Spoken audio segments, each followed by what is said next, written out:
The Young and the Restless spoilers, Tuesday, update the 12th of May, 2026. Welcome back to our channel, soap fans. It is a beautiful day to dive into the absolute madness that is unfolding in Genoa City.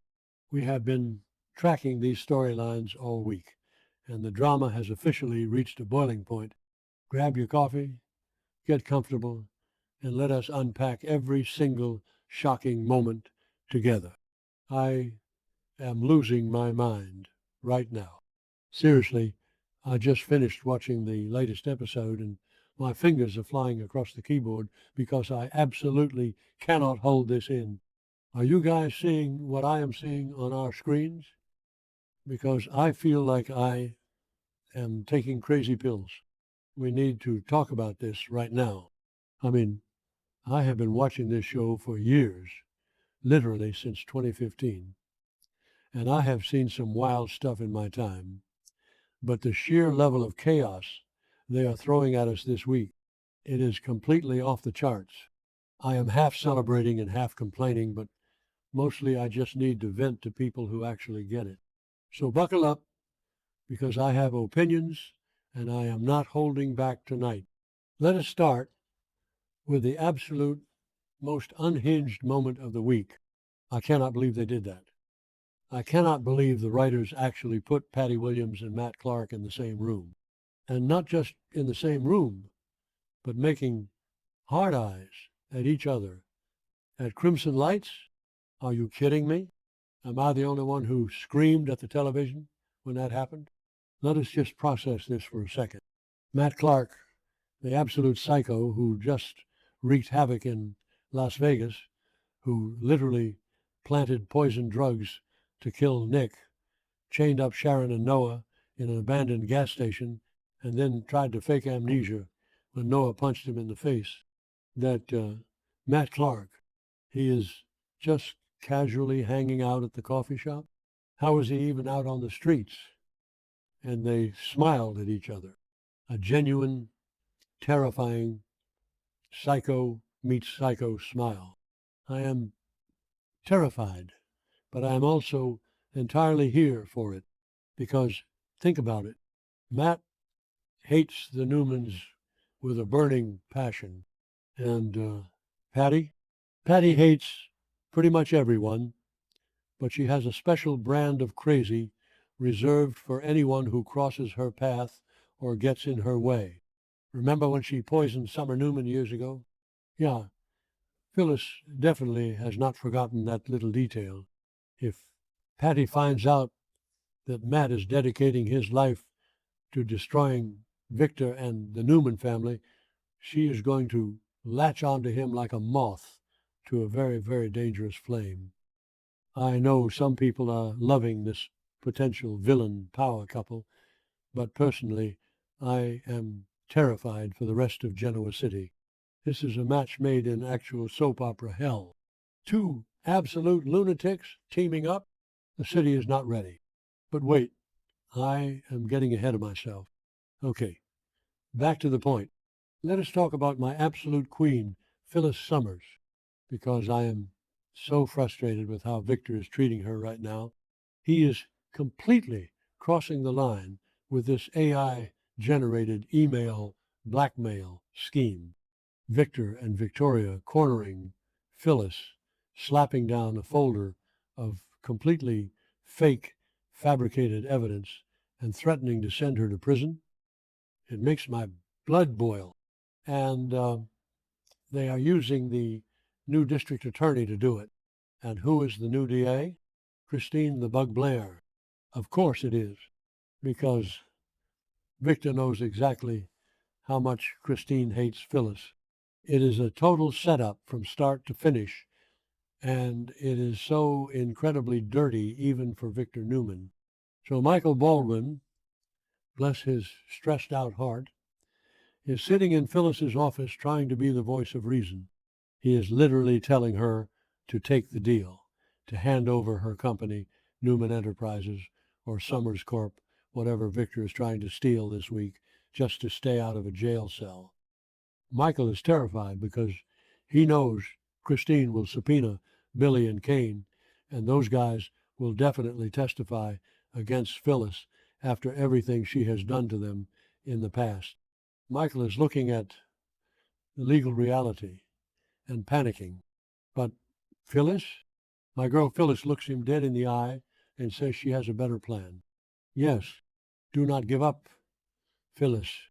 I mean, if there is one thing Phyllis is good at, it is fighting tooth and nail when she is backed into a corner. She is not going to just roll over and let Victor and Victoria steal her legacy. She built that from the ground up. Whatever this better plan is, I am praying it absolutely blows up in Victor's smug face. I am so tired of Victor thinking he can just play God with everyone's lives and businesses. Phyllis is going to outsmart him. I just know it. She always has an ace up her sleeve. Maybe she will expose the AI program to the public, or maybe she will find a way to blackmail Victor right back. Whatever it is, I am sitting on the edge of my seat waiting for her to drop the hammer. But honestly, the thing that really broke my heart this week and made me want to throw my remote at the wall is the situation with Nick and Adam. Can we talk about this? Because I am so emotionally exhausted by Nick Newman right now. After everything that happened in Las Vegas, after Nick literally collapsed and was writhing in agony on the floor from that tainted batch of drugs Matt planted, you would think he would be ready to get serious help. Adam was terrified. Adam had to frantically unchain Sharon and Noah just so they could try to save Nick's life before his heart stopped. It was traumatic for all of them. They almost watched him die on a dirty floor in the middle of nowhere. And now they are back at the ranch in Genoa City, and Adam is actually stepping up. Adam, the black sheep, the guy who usually causes all the problems, is being the responsible, loving brother. He is watching Nick's erratic behavior, and he knows the signs.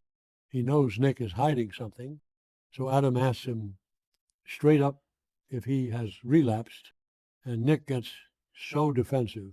He literally snaps at him and says, if you have an accusation, just spit it out.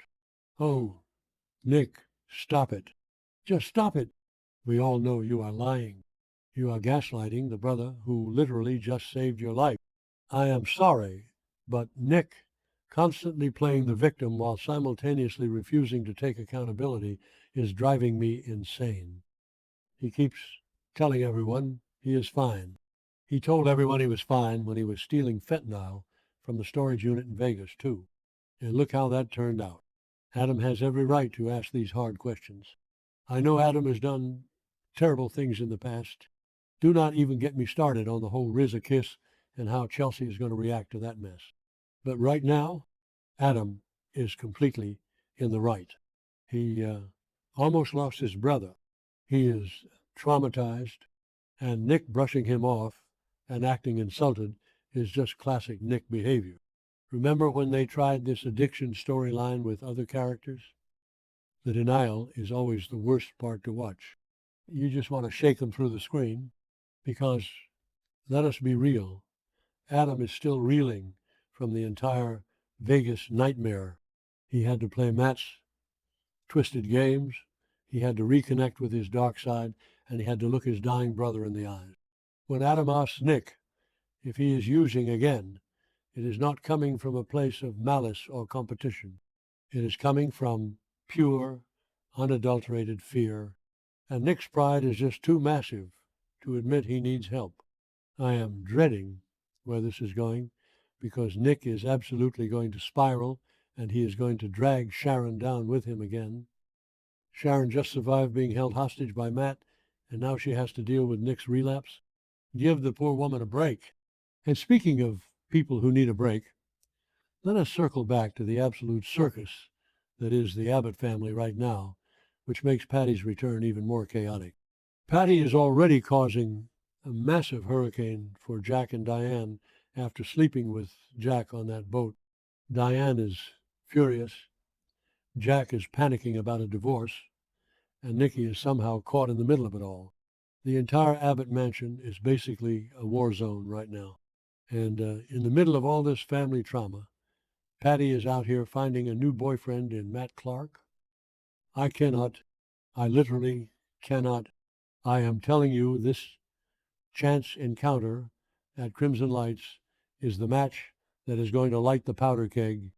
Matt is a master manipulator. He faked amnesia to get out of trouble with the cops after Noah beat him to a pulp. He knows how to play the system, and he knows how to use people. And Patty is a complete wild card. She is completely unpredictable and fiercely dangerous when she feels slighted.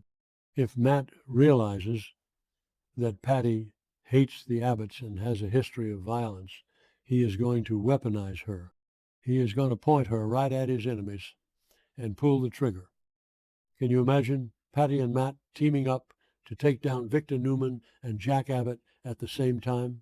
It would be absolute carnage, but also I kind of want to see it. Is that bad?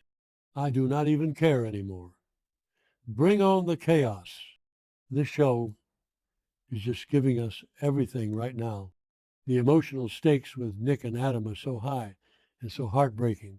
The corporate espionage and legal threats with Phyllis and Victor have me stressed out of my mind. And the pure, unhinged soap opera villainy of Patty and Matt finding each other is the cherry on top of this dramatic Sunday. I am so invested. I know some people on the forums are complaining about the AI storyline being too sci-fi or whatever, but honestly, it fits Victor perfectly. He loves control. He wants to control the narrative, the evidence, the truth itself. But he cannot control Phyllis, he cannot control Matt, and he definitely cannot control Patty Williams. Next week is going to be explosive, and I am going to be glued to my screen.